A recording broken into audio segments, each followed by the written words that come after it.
स्वागत करते हैं मेरे प्यारे साथियों एक और नए वीडियो में। और इस वीडियो में आपके लिए लेकर आया हूँ डेनिश का भारत में आगमन और फ्रेंचेज का यानी फ्रांसीसियों का भारत में आगमन।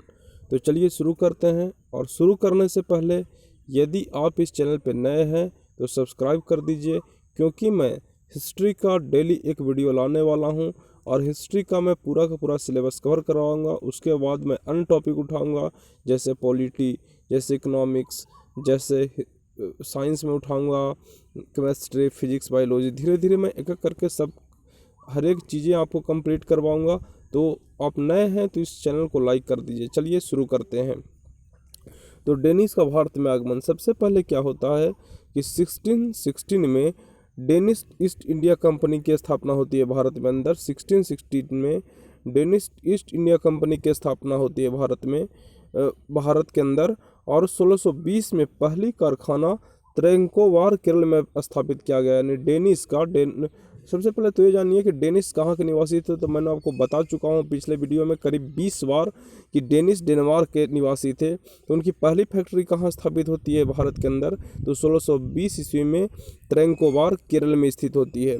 फिर मैंने बताया था कि त्रेंकोवार केरल के एक तट है, समुद्रीय तट, और जितना भी विदेशी आ रहे थे सब सोच रहे थे अपने आप को समुद्री किनारे पर स्टैब्लिश करने के लिए, ताकि व्यापार उनको सुचारू रूप से आगे बढ़ सके। और उन्होंने दूसरी फैक्ट्री सोरमपुरा में स्थापित किया, जो कि पश्चिम बंगाल में पड़ता है। वेस्ट बंगाल का एक स्थान है सोरमपुरा। अपनी दूसरी फैक्ट्री वहाँ स्टैब्लिश किया। और इस जो फैक्ट्री स्थापित किया दोनों में, एक जो केरल में किया और दूसरा पश्चिम बंगाल में किया, इन दोनों फैक्ट्रियों में मुख्य रूप से दो चीज़ का व्यापार करते थे। एक चाय का व्यापार होता था और दूसरा व्यापार होता था चीन के साथ व्यापार। यानी चीन के साथ व्यापार और चाय का व्यापार होता था। अब चीन के साथ जैसे सूती वस्त्रों का व्यापार वगैरह आदि करते थे, तंबाकू वगैरह का व्यापार करते थे। तो चीन चाय का व्यापार और चीन का व्यापार, मतलब कि दो चीज़ों कहने का मतलब कि एक चीन का व्यापार, अब चीन के बारे में जो भी वस्तु आ जाए, और एक चाय का व्यापार हुआ करता था। 1845 में अपना पूरा का पूरा व्यापार अंग्रेजों को बेचकर चला गया।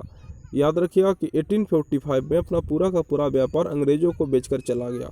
उसके बाद फ्रांसीसी आए, और फ्रांसीसी मैंने आपको बताया था कि भारत में सबसे लास्ट में आने वाला फ्रांसीसी है, और सबसे पहले जाने वाला कौन थे, फ्रांसीसी थे। तो चलिए शुरू करते हैं। तो फ्रांसीसी 1664 में काल्वर्ट नामक एक फ्रांसीसी भारत आया, जो कि लुई 14वां का क्या था, मंत्री था। 1664 में काल्वर्ट भारत आया, जो कि लुई 14वां का क्या था, मंत्री था। 1664 में काल्वर्ट भारत आता है, जो लुई 14वां उस समय शासन कर रहा था, उसका मंत्री था।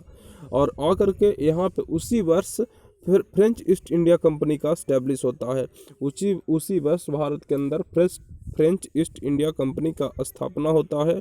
और इनकी पहली फैक्ट्री 4 वर्ष बाद यानी 1668 ईस्वी में सूरत में स्थापित की जाती है। इनकी पहली फैक्ट्री 4 वर्ष बाद सूरत में स्थापित की जाती है।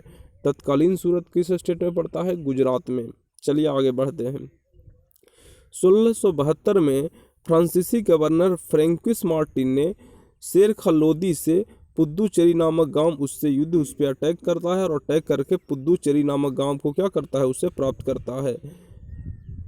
और 1674 ईस्वी मतलब 2 वर्षों के बाद पुद्दुचेरी को अपना राजधानी बनाता है। 1672 में फ्रांसीसी गवर्नर फ्रैंकोइस मार्टिन शेर खा लोदी, जो उस समय का तत्कालीन वहाँ का शासक था, उससे एक गांव पुद्दुचेरी को छीन करके 2 वर्षों के बाद वहाँ अपना राजधानी बनाता है। अब देखिए, जो फ्रेंच और इंग्लिश में वार हुआ है, फ्रेंच और अंग्रेजों के बीच जो वार हुआ है, उसे कर्नाटक युद्ध कहते हैं। ऐसे तो और अनेक बार हुए उनके बीच, जो मैं आपको आगे बताऊंगा। लेकिन फिलहाल जो कर्नाटक युद्ध हुआ, उसके बहुत परीक्षा के दृष्टिकोण से बहुत ज़्यादा इम्पोर्टेंट है। तो एक एक करके आइए इसको हम देखते हैं।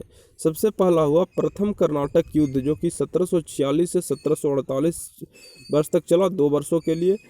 यह जो युद्ध था वो कहीं ना कहीं ऑस्ट्रिया के उत्तराधिकार युद्ध से प्रभावित था। ऑस्ट्रिया के उत्तराधिकार युद्ध यूं कि उस समय ऑस्ट्रिया पर आधिपत्य जमाने के लिए अंग्रेजी और फ्रांसीसियों का दबदबा चल रहा था। वहाँ के जो तत्कालीन शासक थे वो कमज़ोर पड़ रहे थे, तो अंग्रेज चाह रहे थे कि वहाँ हम दबदबा बना लें और फ्रेंच चाह रहे थे कि हम दबदबा बना लें। तो इसी कारण उनके बीच वहीं से मतभेद बढ़ गया और उसी मतभेद के कारण उसका परिणाम भारत में प्रथम कर्नाटक वार को देखने के रूप में मिला। लेकिन इस युद्ध का अंत कैसे हुआ? तो एला सापल की संधि से इस युद्ध की समाप्ति हुई और इस युद्ध मैंने बता दिया कि फ्रांसीसियों और अंग्रेजों के बीच हुआ था। आगे बढ़ते हैं। द्वितीय कर्नाटक युद्ध। द्वितीय कर्नाटक युद्ध चला 1749 से 1754 के बीच, जिसमें फ्रांसीसी गवर्नर डुप्ले की हार होती है और उसे वापस फ्रांस बुला लिया जाता है और फिर पांडिचेरी की संधि से इस युद्ध का भी अंत होता है। अब अगला युद्ध होता है तृतीय कर्नाटक युद्ध, जो कि सप्तवर्षीय युद्ध से संबंधित था और यह युद्ध 1756 से लेकर के 1763 तक चला।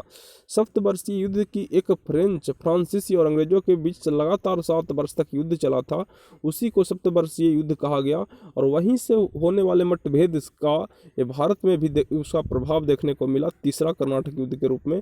मतलब कि ये कहीं ना कहीं सप्तवर्षीय युद्ध से रिलेटेड युद्ध था। और दूसरा इसका था पेरिस की संधि से इस युद्ध का क्या हुआ? अंत हुआ। पेरिस की संधि से इस युद्ध का अंत हो गया। अब अगला लड़ाई होता है 1760 की लड़ाई होता है बांदीवास का लड़ाई, जो कि अंग्रेज और फ्रांसीसी के बीच होता है और इसमें फ्रांसीसी बुरी तरह क्या होते हैं? हार जाते हैं। तो बुरी तरह हारने के बाद जो सरकार था, अंग्रेजी सरकार फ्रांसीसियों से पांडिचेरी को छीन लेता है। यानी उनको पर जो वो आधिपत्य जमाए थे, जिस जगह पे आधिपत्य जमाए थे, लगभग सभी को अंग्रेजी सरकार क्या करता है? छीन लेता है। लेकिन पेरिस संधि 1763 ईस्वी में एक पेरिस संधि होती है जो 7 वर्षों से चली आ रही इस युद्ध का समापन करता है और अंग्रेज जो है वो चंद्रनगर को छोड़कर बाकी अन्य प्रदेशों को फ्रांसीसियों को क्या करते हैं? लौटा देते हैं। इस तरह फिर से फ्रांसीसी और अंग्रेजों के बीच जो वार चला आ रहा था एक लंबे समय से, उसका अंत हो जाता है। तो मेरे प्यारे दोस्तों, आज यहीं तक। उसके बाद मैं आगे करने का प्रयास करूंगा। तो अगर वीडियो अच्छा लगे तो लाइक, शेयर और सब्सक्राइब करना ना भूलें, क्योंकि आपका लाइक, शेयर, सब्सक्राइब ही मुझे और अधिक वीडियो बनाने के लिए बूस्ट करता है। तो लाइक, सब्सक्राइब और शेयर करना ना भूलें। और हाँ प्यारे दोस्तों, अगर आपको वीडियो में कुछ कमी दिखे या फिर कुछ आप सजेशन देना चाहें तो कमेंट बॉक्स में आपके कमेंट का वेलकम है। सो वीडियो देखने के लिए बहुत बहुत शुक्रिया।